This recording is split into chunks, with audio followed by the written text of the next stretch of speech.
Good morning, everyone. Welcome to our Tuesday information webinar. Today we are talking about utilizing Comtron in the field, and our wonderful Jeff Smith, who is our TOL down here in I think Alabama and also Florida, is going to be presenting this part of Comtron to everyone. So Jeff, take it away. Well, good morning, everyone. It's been a while since I've done this, so please bear with me. Yeah, we're going to discuss utilizing Comtron in the field. A lot of questions have emerged about, calculating how many specimens have come in and how to get results and such. So we're going to talk about it for just a little bit. Forgive me, but I started at the very beginning because I didn't know how many people were familiar with Comtron. So we're going to start off. Whoops. Let me make this thing click. There we go, with the count. Alrighty, the first screen you'll come to, or where you want to get to, is you want to go to your web browser. I personally use Chrome. Internet Explorer, I'll tell you just one little difference in a little bit, but you want to go to castlemedical.com, and then on the top right-hand side, you'll see the little button that says Login. Once you click the Login button, this screen will come up, and you'll enter your login information, your username and your password. That'll take you to the screen here, which is the main screen that we see in the field for Comtron. Where I always go is either on the results inquiry button or up to the top left underneath the word menu, you can see look up results. There was a discussion Thursday in our TOL conference call about the order log, and I'll address that after we go through how to actually find the results this way.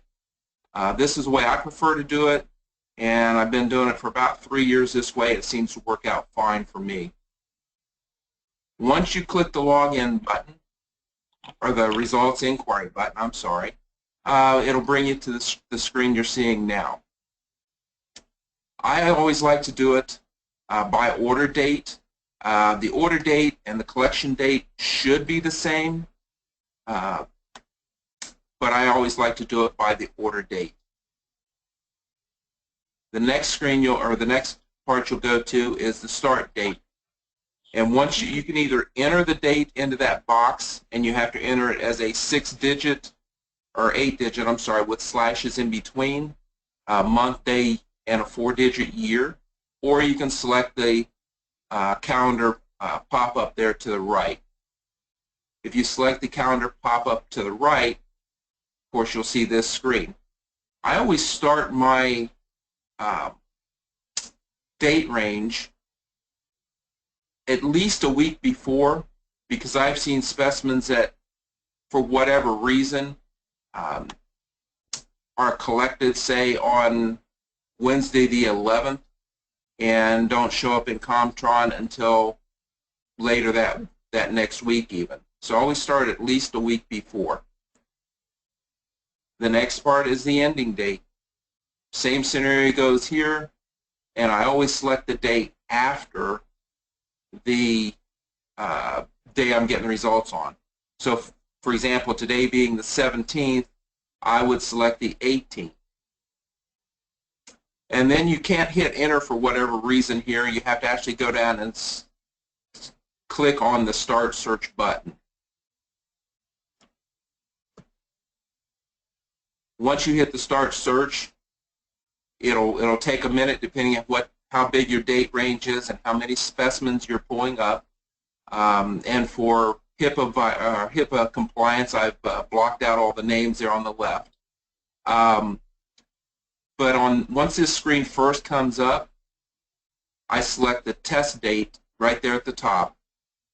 If you click on that test date, it will, once you click one time, it will organize that list in ascending order, meaning the oldest date first to the newest date. Since we're not really concerned, we've done this yesterday and the day before, we're not really concerned about the orders or the specimens that we've already counted. If you click it a second time, it'll switch it and put it in descending order, which means the most current date going back to, or reverse chronological order, how's that? Going back. This way you can see the most recent specimens at the top of your list. This screen, oops, excuse me, I got item running in the background. This command right here, Control plus the F sign, is probably one of my favorite commands other than the undo command that Microsoft has come up with. Control F will bring up a pop-up box which allows you to search, or the F stands for find. So Control F, holding down the Control key and then tapping the F key will bring you up with a box like this on the top right in Google Chrome. That particular box in Windows or Internet Explorer is over on the top left. What this does for you is it allows you to type in part of your client's name or date or anything else you're looking for, and it immediately identifies all instances of that particular text.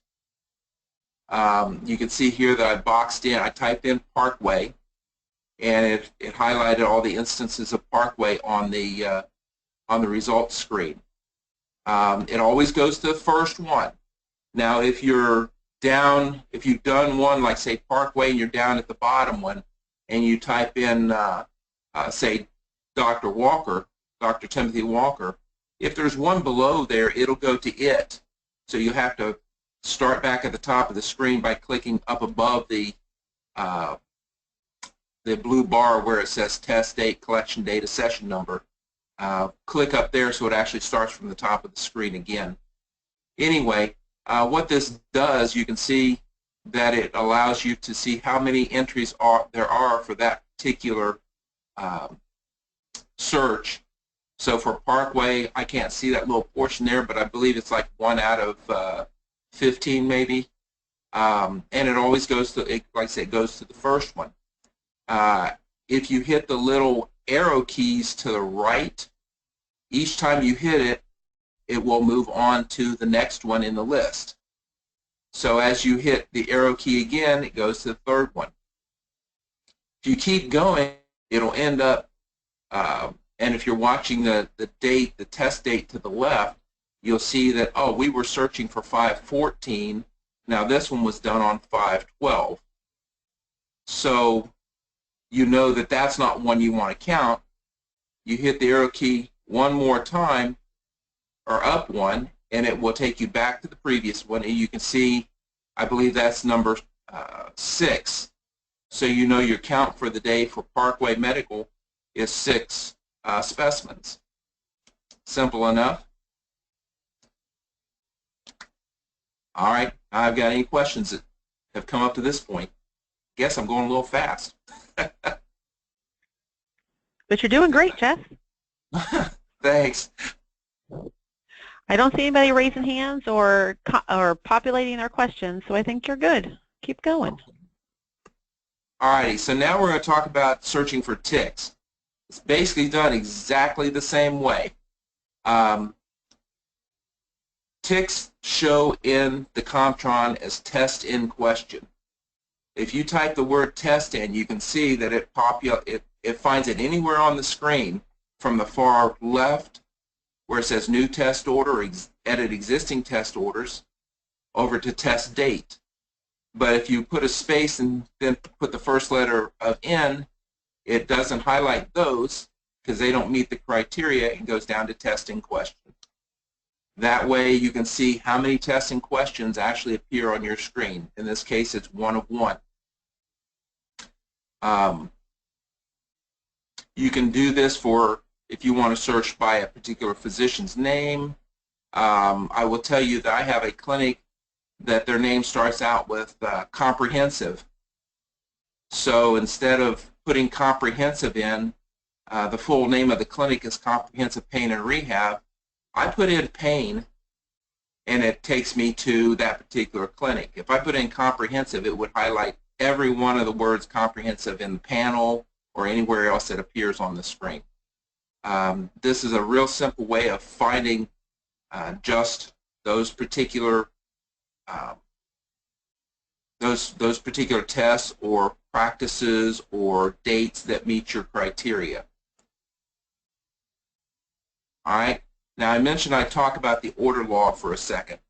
As I experimented with the order log, it's over here on the left, thinking from our discussion on Thursday that maybe it would allow you to go in and pull up the orders for that day or any particular day. I didn't, using the same search type criteria of order date, a start date, and an end date. However, I identified that it appears that it only allows you to view orders that are put in electronically. So if you have practices out there or collectors out there who are inputting order or submitting paper requisitions, as I do, then those would never show up in this list and you would miss them in your count. So I don't think this is a good way of attacking the scenario to get your count for the day. All right, and we're going to talk just a second about results. Here is a result brought up. All you have to do is take on the name, which you couldn't see there in the list, and you would click on it. It will bring up the result for that particular person. I mean, everybody has seen these results, so there's not a lot to talk about here other than after you view the results, to go back to your list.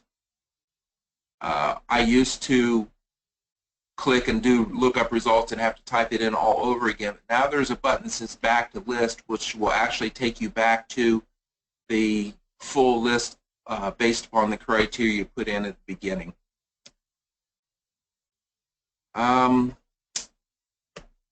I guess that's all I have right now. Are there any other questions or anything maybe I can make a little clearer for anybody?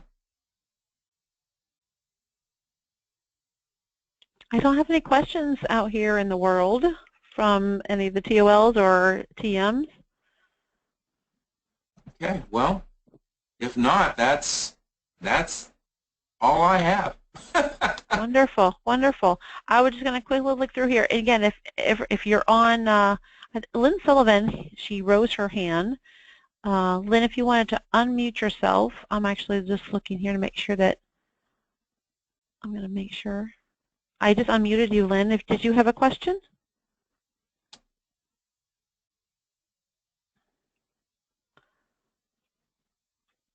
Okay. I hope everyone did take away at least one thing that they did not know from this little webinar. I know that maybe for some of you, this was all you already knew, but that's good. It's a recap, and that's a very good thing, just to make sure everyone's doing the same thing, utilizing the same process.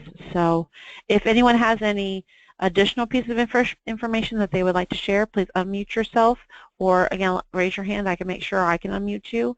And if you don't want to, please just shoot me that, and we can, again, share all the information, because sharing the information with everyone is the most powerful thing we can do here at Castle. Oh, I have one question. One second, Jess. Let's see here. Can you walk through entering an order? Lynn, this is actually what we're going to talk about on Thursday. That is exactly what Larry Armstead is going to be talking about, is actually entering an order. Now, but Jess, can you, well, Jess is not in the live system because, again, for HIPAA, so we took screenshots to take away from the patient information, but we are going to be talking about entering a patient on our Thursday webinar. Perfect. Any other questions?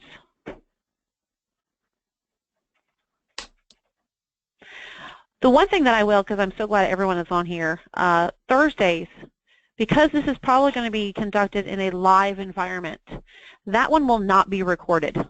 Number one, HIPAA. So everyone that's on this call is HIPAA compliant. We need to be able to only allow certain individuals that are HIPAA compliant on here. So that one will not be recorded, and if you viewable later. So if that changes, I will let you know between now and then, but it will be important if you want to know how to enter an order, be on the call on Thursday, again, because we'll be in a live environment and need to be able to protect patient data. So, all right, everyone, and thank you so much, Jess. Wonderful, great job. I hope, again, everyone took away something and learned something. Thank you so much, and have a wonderful day, everyone. Thank you, Jess.